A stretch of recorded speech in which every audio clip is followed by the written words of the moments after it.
becomes important is the moments that you miss.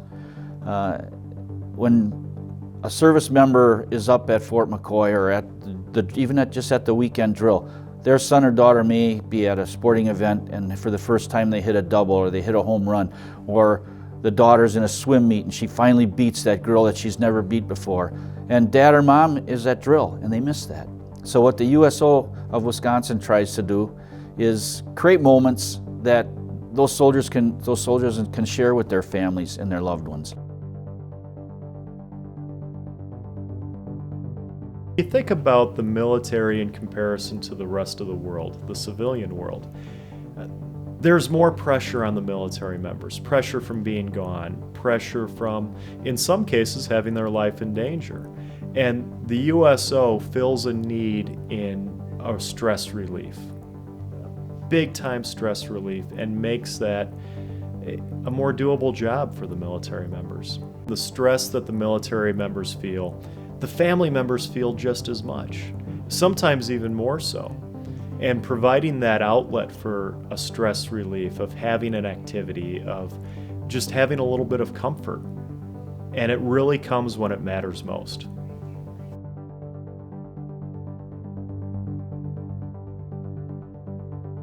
A deployment is a tough thing, and when a dad or a mom gets deployed, they're going to get their reserve pay.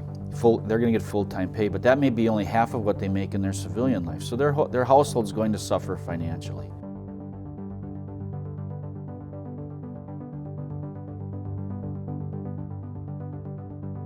There's a lot of stresses, especially with a soldier leaving their home. So you have the financial stress for the family, so that's a huge one. So even setting up services while the service member is away to bring the families together, because there's a lot of stress just from them being away. Having known what they go through, then I try to project this to people that I talk to about the fact that we have a lot of military, and particularly their families, who are not together and they're all serving our country. And I think the least we can do is try to give back to them a little bit of what they've given us, which is part of their freedom and time.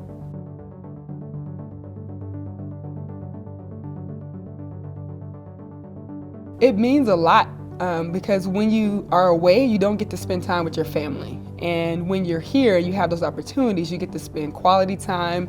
You're not worrying about how much the price of the ticket is. You're not worrying about if you can afford for everybody to go. But you can get the tickets and you can actually go, you can enjoy yourselves, and you can sort of make up for lost time. For me, it'd be really hard because I don't have a family unity here, and the USO has given me that chance to find family with other service members who are stationed here also remotely. I live in the most remote part of northern Racine, and I've met soldiers who live in Milwaukee, but we'll get together because of the USO. The USO, the umbrella, all organizations operating under the umbrella, and are chartered via the Congress of the United States to be the entity that takes care of our soldiers at home and abroad, to bring a little bit of the hometown back to them while they're serving. The Department of Defense wrote a memorandum I think in the early 80s that identified USO as the organization that will take care of America's uniformed armed services at home and abroad. And we're the only one. So if the USO doesn't take care of them, I would ask, who does? And the answer is no one. Somebody there just to greet you with a smile, offer you coffee, cookies, whatever the case may be. And it seems like such a small thing to some people, but when you're separated from all the natural things that we consider in life, it's a definite benefit.